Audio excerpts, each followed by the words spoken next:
C'est la question que tout le monde se pose. À quoi va ressembler le nouvel iPhone qui sera vraisemblablement annoncé en septembre prochain? Alors on pourrait demander à notre ami Tim Cook, qui est juste derrière moi avec son joli petit pull bleu, mais je ne suis pas persuadé qu'il nous donne beaucoup d'informations. Alors ce qu'on va faire, c'est qu'on va se contenter de glaner les rumeurs qu'on peut lire actuellement sur le web. Et on va commencer par la rumeur numéro 1, l'abandon du port jack. Et oui, le port jack qui permet de brancher votre casque pourrait bien disparaître lors du prochain iPhone. Il pourrait être remplacé par le port Lightning qu'on a déjà sur les iPhones et les iPads et qui permet de rebrancher et de faire plein d'autres choses. Et oui, donc le port jack disparaîtrait au profit du Lightning. Alors pourquoi? Eh bien tout simplement pour permettre d'avoir un iPhone encore plus fin, parce que c'est vrai que le port jack quand même apporte de l'épaisseur, surtout pour gagner en qualité de son, puisqu'on passerait en qualité numérique et on pourrait donc avoir un son de meilleure qualité. Et puis malgré tout, ça poserait qu'un demi-problème puisque aujourd'hui la plupart des casques sont Bluetooth. Le Bluetooth, lui, serait toujours là pour pouvoir bien sûr écouter de la musique comme on le fait traditionnellement. Mais malgré tout, c'est une petite révolution. D'ailleurs, ça permettrait aussi au marché des accessoiristes de se relancer parce que évidemment, il va falloir acheter toute une batterie d'accessoires et même des casques Lightning puisque en fait, il n'y aurait plus de port jack sur le casque. Il y aurait directement un port Lightning mâle.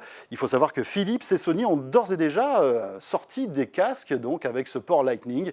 Est-ce que ce sera véritablement une révolution en termes de son? Ce sera vérifié en septembre prochain.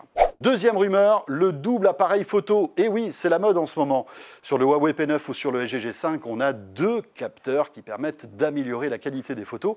Et c'est vrai qu'il est temps pour Apple d'améliorer son capteur qui commence à être un petit peu à la traîne. C'est vrai que le capteur de l'iPhone 6S est loin d'être mauvais, mais il s'est fait dépasser notamment avec le capteur du Galaxy S7. Alors, pourquoi deux capteurs? Bien, tout simplement pour améliorer la qualité d'image, mais ce double capteur serait réservé à l'iPhone 7 haut de gamme, c'est-à-dire l'iPhone 7 Plus, vous savez, le grand format, qui intégrerait sans aucun doute aussi un stabilisateur optique. Ce nouvel iPhone 7 deviendrait aussi étanche. Ça, c'est une bonne nouvelle. On voit que la concurrence des smartphones haut de gamme se met à l'étanchéité. C'est plutôt pas mal.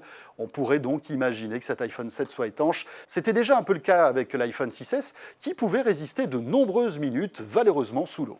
Autre rumeur à prendre avec des pincettes, Apple plancherait sur une meilleure autonomie de son iPhone. Et là, je sais que tout comme moi, vous rigolez actuellement. Est-ce qu'Apple pourrait avoir un téléphone digne de ce nom avec une autonomie correcte? Franchement, on rêve de ça. Est-ce que ce nouvel iPhone 7 permettrait d'avoir une batterie plus longue? Eh bien là encore, il va falloir attendre quelques semaines.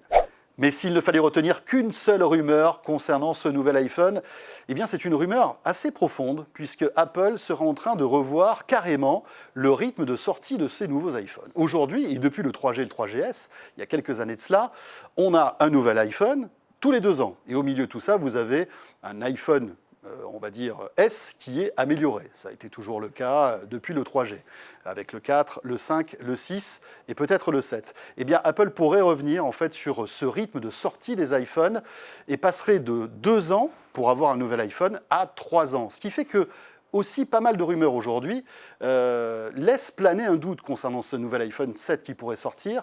Côté design, il ne serait pas véritablement en rupture avec l'iPhone 6S. Donc, il faudra attendre peut-être l'iPhone 8 qui sortirait à ce moment-là l'année prochaine, en 2017, pour avoir un iPhone de rupture. Là, les rumeurs aussi circulent sur le web, un iPhone tout en verre, plus de métal, et puis surtout l'arrivée d'un écran OLED, puisqu'on le sait, Apple a passé des accords avec Samsung et LG pour la fabrication de millions et de millions d'écrans OLED. Ce n'est pas pour rien. En tout cas, on n'a plus que quelques semaines à attendre avant de découvrir ce nouvel iPhone 7. Ça sera en septembre prochain lors d'une keynote sans doute présentée par Tim Cook. Et puis bien sûr, cette keynote sera à suivre comme à chaque fois sur 01net TV.